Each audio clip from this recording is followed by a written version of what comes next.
ఇది యెహోవా ఏర్పాటు చేసిన దినము, దీని యందు మనము ఉత్సహించి సంతోషించదము. కీర్తనలు 118 అధ్యాయము 24 వచనం. మానవులకు శుభ సంతోష సమయాలు, ఆనంద గడియలు దేవుడు ఏదో ఒక రోజు అనుగ్రహించి ఉంటాడు.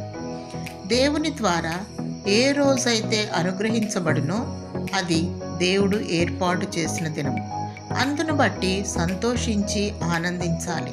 కొన్నిసార్లు కొందరికి అవాంతరం, అపాయం, శోధన సంభవించినప్పుడు ఈరోజు మంచిది కాదు అంటారు. మన జీవితంలో సమస్తమును దైవ చిత్తానుసారముగానే జరుగుతూ ఉంటాయి. దేవుని అనుమతి లేనిదే ఏమీనూ జరగదు. ఈ దినాన్ని బట్టి మనము ఏది జరిగినా సంతోషించి గంతులు వేయాలి. ప్రతి సందర్భంలోనూ దేవునికి కృతజ్ఞతాస్తుతులు చెల్లించాలి. ఇలాగు చేయుట మన విషయంలో దేవుని చిత్తము. మానవులకు దేవుడు ఎప్పుడూ మంచి చేయును మరియు ఉల్లాసముతో నింపును.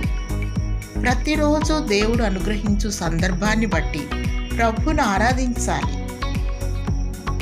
దేవుడు నీకు నిత్య సంతోషము, సమాధానము దయచేయును గాక. ఆమేన్.